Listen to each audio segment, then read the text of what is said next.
ಸತ್ಯವ್ರತ,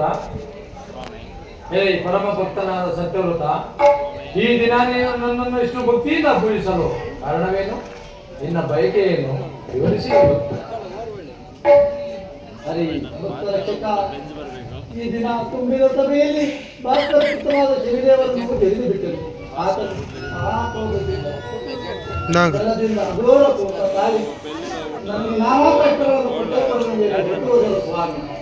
ಇನ್ನು ಬರುವ ಕಷ್ಟಗಳನ್ನು ತಾವು ನಿವಾರಿಸಿ ನಮ್ಮನ್ನು ಕಾಪಾಡಬೇಕೆಂದು ಬೇಡುವೆನು. ಸತ್ಯವ್ರತ, ನೀನು ನನ್ನ ಪರಮ ಭಕ್ತನೇ ಹೌದು. ಅದ ಮಾತ್ರಕ್ಕೆ ಅಸಾಧ್ಯವಾದದ್ದನ್ನೆಲ್ಲ ಪರಿಹರಿಸಲು ನನ್ನಿಂದ ಸಾಧ್ಯವೇ?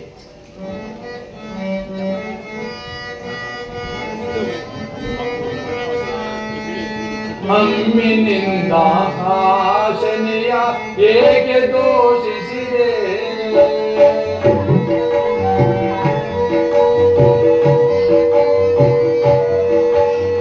ಅಮ್ಮಿನಿಂದ ಶನಿಯ ಏಕೆ ದೋಷಿಸಿದೆ? ಗರ್ಭದಿಂದ ದುಡುಕಿ ನುಡಿದು ಹೇಗೆ ನಿಂದರಿದೆ? ಆ ಶನಿಯ ಏಕೆ ನಿಂದರಿದೆ? ಆ ಶನಿಯ ಏಕೆ ನಿಂದರಿದೆ?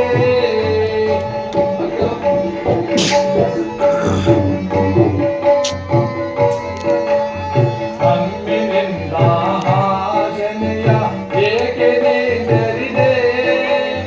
ಗರ್ಭದಿಂದ ದುಡುಕಿ ನುಡಿದು ಏಕೆ ನಿಂದರಿದೆ? ಆ ಶನಿಯ ಏಕೆ ನಿಂದರಿದೆ?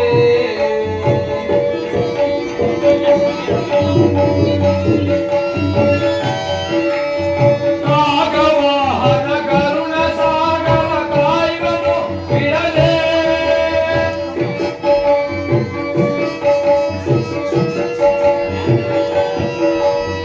ನಾಗವಾಹನ ಕರುಣ ಸಾಗರ ಕಾಯುವನು ಬಿಡದೆ.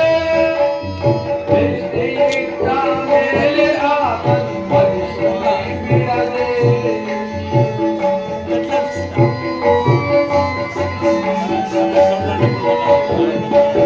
ದೃಷ್ಟಿಯಿಟ್ಟ ಮೇಲೆ ಆತನು ಭಜಿಸುವನೇ ಬಿಡದೆ.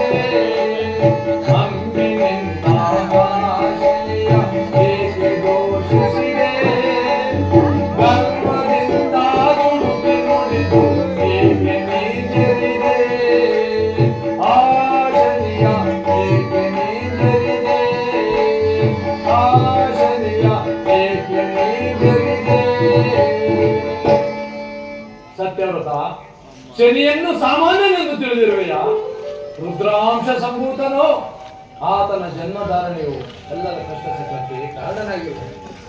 ಆತನ ಉಜ್ವಲ ಪ್ರಭಾವವನ್ನು ತಡೆಯಬಲ್ಲವನು ಶಿವನೊಬ್ಬನೇ, ಮಿಕ್ಕವರು ಯಾರಿಂದಲೂ ಸಾಧ್ಯವಿಲ್ಲ. ಆದರೆ ಶಿವನು ತನ್ನ ಶಿಂಸೆಗೆ ಅಂಶಜನಾಗಿ ಶನಿಯ ಗೋಜೆಗೆ ಹೋಗದೆ ಪುತ್ರವಾತ್ಸಲ್ಯದಿಂದ ತಟಸ್ಥನಾಗುವ. ಏನು ದೇವ?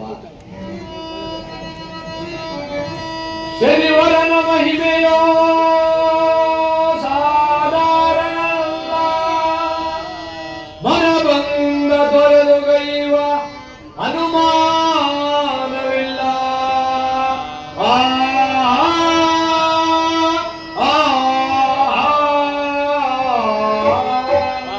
ರುದ್ರಾಂಶ ಸಂಭೂತ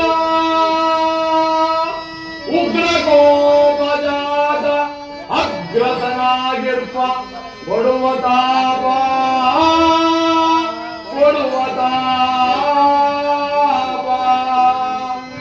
ಲೋಕರಕ್ಷಕನಾದ ನನ್ನ ಹೀನ ದಶಕಂತೆಗೈದ ಅವ ಪ್ರಪನ್ನ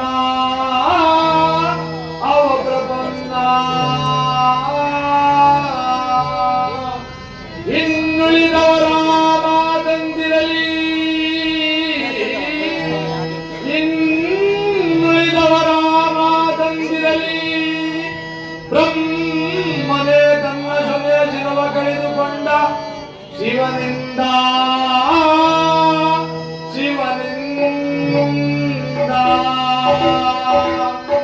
ಆರಿ ಮಾಡದೆ ಬಿಡುವನಲ್ಲ, ಆರಿ ಮಾಡದೆ ಬಿಡುವನಲ್ಲ.